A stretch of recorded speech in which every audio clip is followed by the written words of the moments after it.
Hey guys,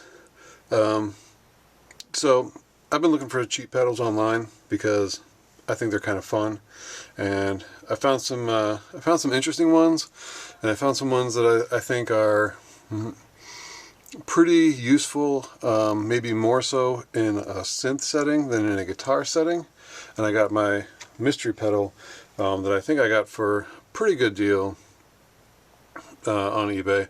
It's $25, and it does a whole lot of stuff. Now, one of the reasons why it was $25 was because it's missing the 9-volt battery door and the actual end for the 9-volt battery there. I can replace that in the future if I need to. Don't super feel like I need to right now. So this was a little bit on the cheap side. $25 shipped to my door. I got it in a small little package deal. Might go over the other one that I got in that at a later date. But this one might surprise you, because I remember this being a crappy pedal back in the day. Like a really, really not good one. And so I guess without further ado, let's introduce it.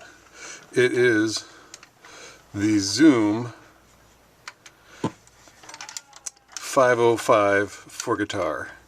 These things are all over the place, and pretty much nobody wants them. And there's probably some good reasons for that. For guitar, pedals have become really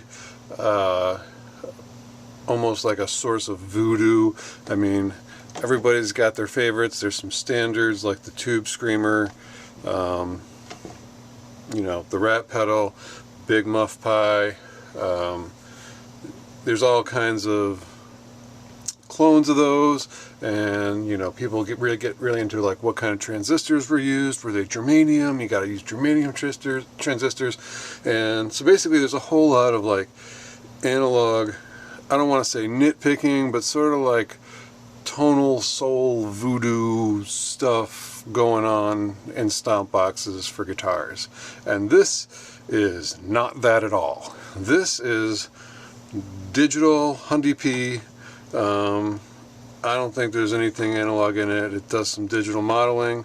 And from a guitar point of view, you're probably not going to be able to squeeze a whole lot of that sort of tonal voodoo stuff out of it. So I don't think it's as useful for that. But when you combine it with the synth, and today I'm demoing the Triode Me Blip, or the Me Blip Triode, sorry. In part because it's just super easy to get a pretty decent sound out of it.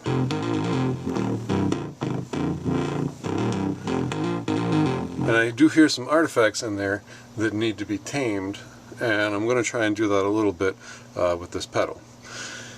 The Zoom 505 for $25 is, I think, an incredible bargain, because you get 6 banks, A, B, C, D, E, and F, and each one of those has 4 presets underneath it that you can access. So there's an A1, A2, A3, A4, B1, etc. And each preset can have basically all or none of the functions on it. And we have the functions being compression. We have distortion, which includes an acoustic. I don't know what that's supposed to be. But there's a rhythm, overdrive, which makes more sense to me. Blues, fuzz, metal, and lead. I think some of those make a little bit more sense to me than maybe some of the other ones. Particularly the overdrive, metal, and fuzz, I think, are going to be interesting to explore with this. There's the gain, which is basically how high the distortion is set. There is ZNR and amp. The ZNR is Zoom's noise reduction, ZNR, zoom noise reduction, which is basically a noise gate. So if you do have some background 60 cycle hum, or on my Neutron I've noticed some background LFO noise sometimes, you might be able to cut that with this. The amp simulator has a couple different settings as well. I think there's 6 different amp simulators, which is basically some slight filtering. There's an EQ, which the EQ still confuses me a bit because the settings don't make a whole lot of sense to me. There's modulation, which includes chorus, flange, a doubling effect, which is like a pitch shift, but it's not, or like it's like an octave, but it's the same octave. So it's just it's doubling the current pitch. There's a step, and there's a pitch shift, so you can octave up, octave down. The step, I think, is super interesting. It is a sample and hold, sort of. It is a random filter, a lot like the one in the Digitech Hyperphase. And the Digitech Hyperphase goes for a bit more money. I think around $70–$75 for a Hyperphase, and you can get a very similar effect in the Zoom 505, and we'll demo that in just a minute. There's also delay/reverb. You can do rooms, delays, or halls, and finally there's the level, which actually once you set it, it doesn't change a whole lot. It will based on the gain, but not a whole lot on the input. The compression, I've been adding the first level of compression just to sort of tame the sounds a little bit. But one thing you're going to want to do if you do get the Zoom 505 guitar pedal is you're going to want to go online and print out this one page. It's got section 12 on it, the effects parameters, which is basically a map to what all the different settings are and what the display means when you're in them. And you're going to need a pair of reading glasses. I think these are like 3s or 3.5s, because you probably can't see it, but they squeezed it all into less than a full page, and it is tiny, tiny, tiny, tiny, tiny. But like I said, I think there's some really nice surprises in here, especially when coming at it from the synth side of things. But yeah, the EQ, the 4-band EQ, I'm still not super into. Oh, also under the EQ is a phase shift. So if you want to do a phasing effect, you can do that there. That's pretty cool. Let's see, step, higher values, faster speed. Yeah, we know that. Randomly changing filter creates an arpeggio-like effect. It's not a real arpeggio, of course, but it is kind of cool. That's that sample and hold effect I was telling you about. Setting range 51 to 56.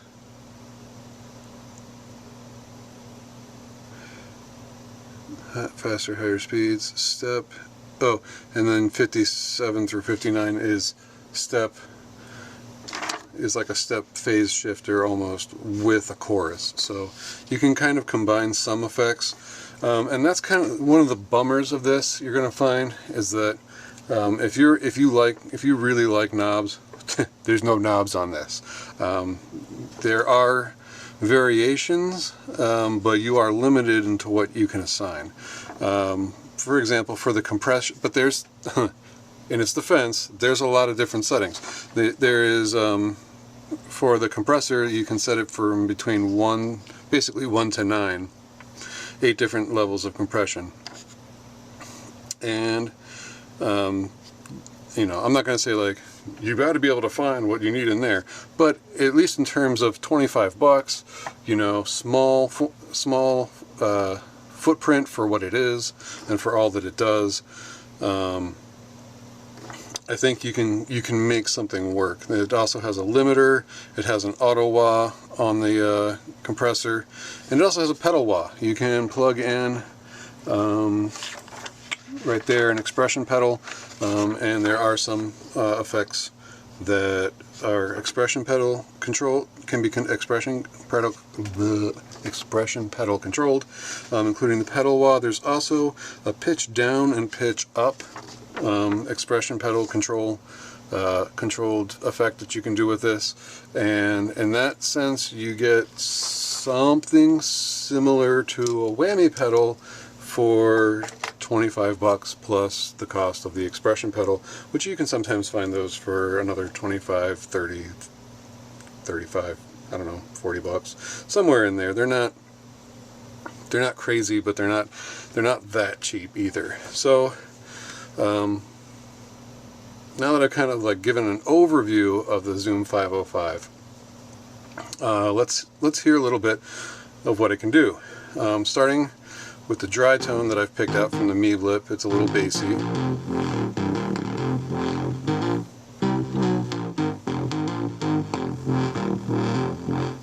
And this is monophonic, so it's only one at a time.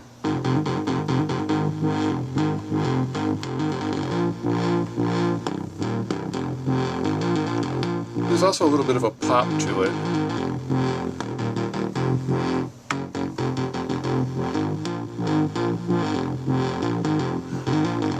Haven't figured out what that is quite yet. I do have a new firmware coming for it, and before I really get deep into the Meeblip, I want to put that new firmware chip in it and see if it does any better. But without further ado, let's take this guy off bypass. To bypass it, you press both pedals at once, and when you first went in to demo this in the guitar shop, you come up to A1, the very first preset, and you plug your guitar in and you play it, and it's gonna sound like a decent guitar preset. It's just, you know, compression, distortion, some EQ, some reverb.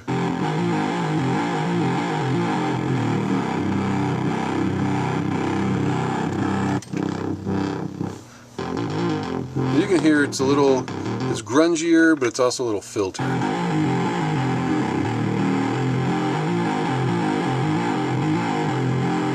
Now, a lot of the presets on here are garbage, I think. I mean, if you go through them, they're kind of interesting, but...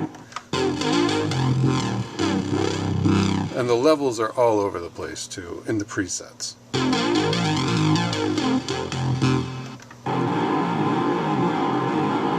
These are all factory presets.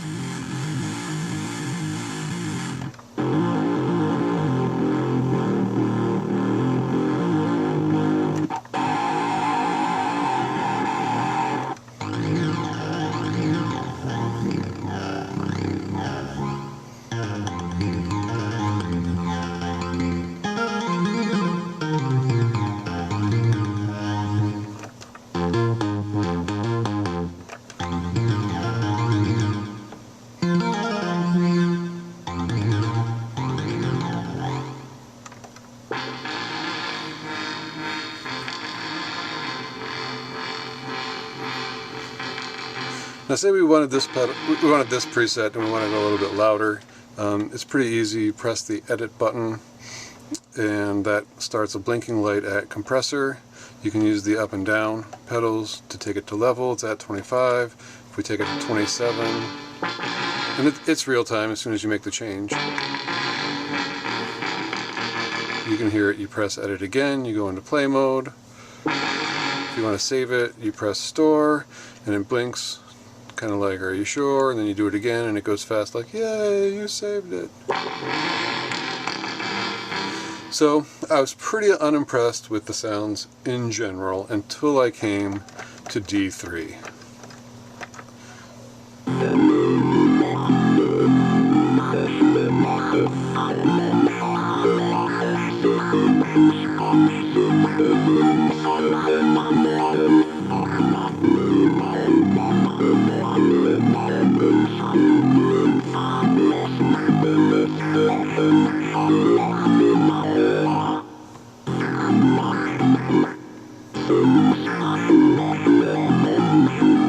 I don't know, I just like that sort of arpeggio-like phasing effect.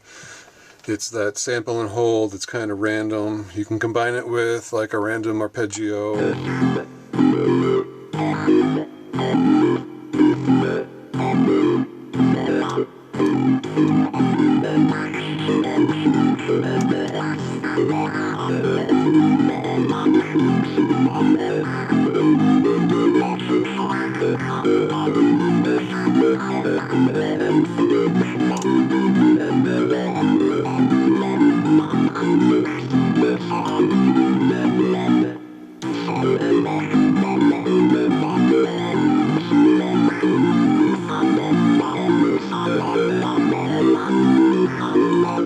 And that gets pretty funky. Then I started diving into the octave and doubling effects, and those are also pretty cool too. I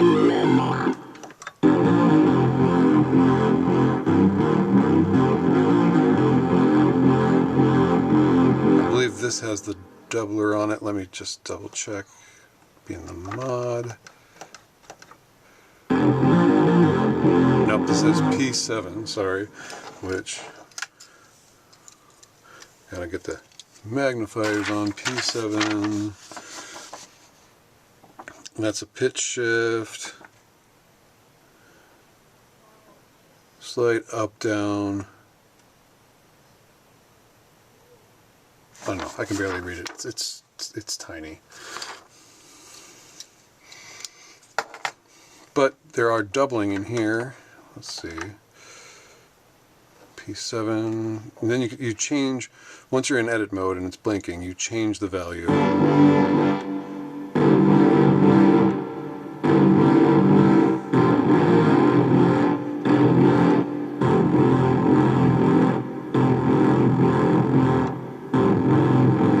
So that's obviously shifting down. They're shifting up too.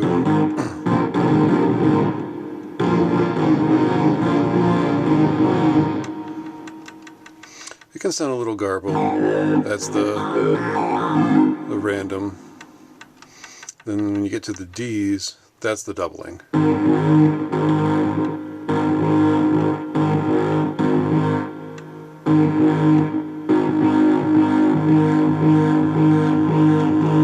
Now, once you get out of edit mode into play mode, if you leave this preset, it'll reset it. You have to store it. And then once you do, you should be able to power it off, power it back on again, and it'll save.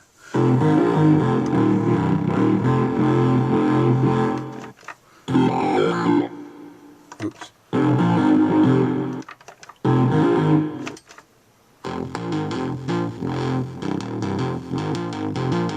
And you can hear how that changes it to something that's just massive.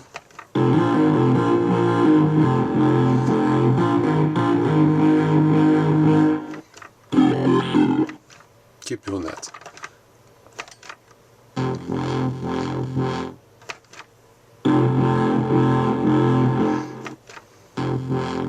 You lose a little bit of the high end. But if I get into the EQ with maybe my reading glasses and a magnifying glass, I might be able to figure out how to boost the treble in that a little bit and make that a little bit cooler. But to put it back to where it was before, we had it on P7. Oh, we had it on Hall.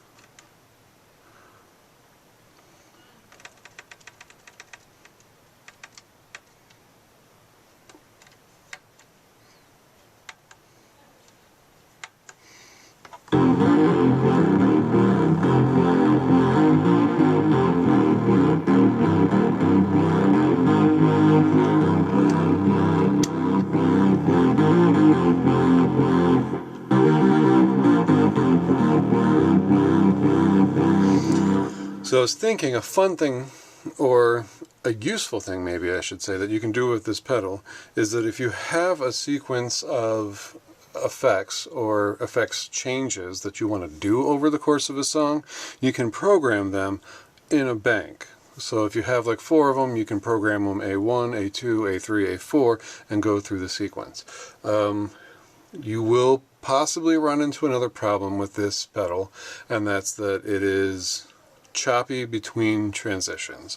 So if we're playing on this and then we go to another one.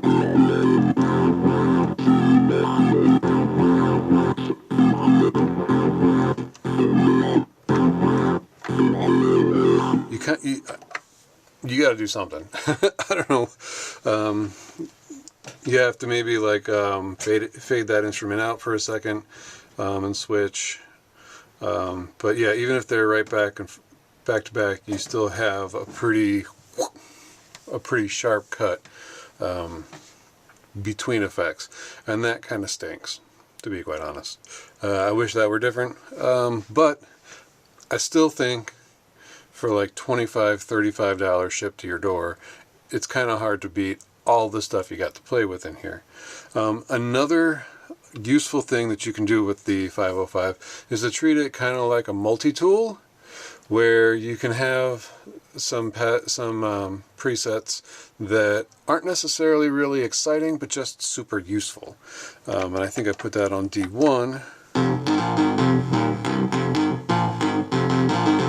Yep, that's like, I think there's doubling on that one.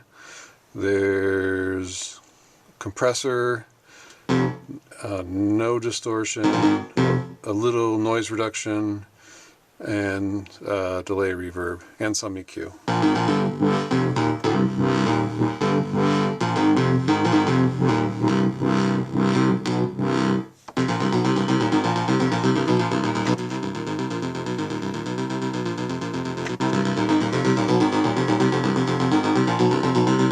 I want to try taking that EQ out too.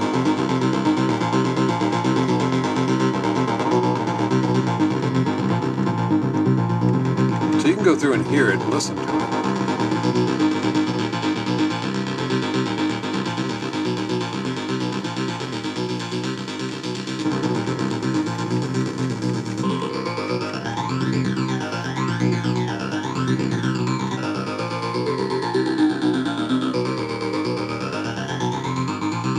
So I guess one of the bonuses though is that when you adjust them in real time using the edit mode, it isn't choppy. Not as choppy, I should say. Like that was kind of choppy between the numbers. That's choppy. But this isn't.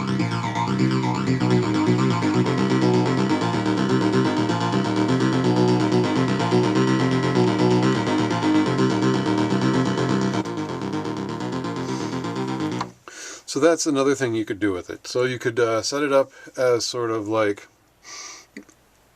well, I don't say manual sequencer, because that doesn't make sense, because the whole point of a sequencer is to do stuff for you. But you can sort of set up a progression of effects chains that you run through. And you could also use it as a sort of Swiss Army knife. So, like I said, you had 6 of those patch bays. Maybe you use A through E to do effects changes for songs, or effects progressions through songs, and then you could use E as sort of like your Swiss Army knife, where you have like a sort of generic compressor with reverb. You could have a generic overdrive with some reverb. You could have a phaser, maybe with some room reverb instead of hall, and maybe like a generic delay one also. I don't know. You can come up with anything you want, but I think that's a useful way of seeing this tool, not necessarily as just something that, you know, you get out of the box, you factory reset, you flip to the presets and pick the one you want. In order to really get the most out of your $25 investment, you really have to do some menu diving and some magnifying of instructions, and I think you can pull out some really interesting sounds from this. The fuzz on it sounds pretty good. The overdrive sounds all right. I mean, it's nothing that's gonna, you know, you're not gonna be like, whoa, I can't believe it. But when you combine all of the useful things that it can do in its tiny form factor, and its tiny price, I think it's a pretty good thing to have on hand. I mean, another way to think about it is that if you have effects that you do like, if one of them takes a dump on you, you can use this as a backup. It's not going to be as nice a fuzz as a Big Muff Pi. It's not going to be as good of a delay as like a Memory Man or something, but in a pinch, it'll work, and it's cheap, and it does a lot. So that's my sales point for the Zoom 505 guitar pedal, way back from 1996. So technically this is a vintage guitar pedal at this point in time. It's about as old as, say, like a DoD Grunge pedal, stuff from that era, the DoD Lamb series. It's about as old, it's as old as a Boss Metal Zone, that sort of thing. So vintage effect, it's totally under the radar. Nobody cares about these things, and they do a good enough job at what they do. They pack a whole lot into a small area, and they're super cheap right now. So if you want, leave a comment what you think about this Zoom 505. We really just scratched the surface. You can't go through every effect like step at a time. Well, I mean, I guess you could if you want to sit there and watch me play with the box for like 45 minutes. But let me know what you think about what we went over, my ideas for useful ways of using this. And if you like it, if you don't like it, if you have one yourself and you haven't plugged it into a synth, give it a try. If you like me going over some of the equipment here and you want to see more of it, please feel free to like and subscribe. It definitely helps my stuff get out to more people. And right now, I kind of like that idea. So thanks for watching. Hope you enjoyed it.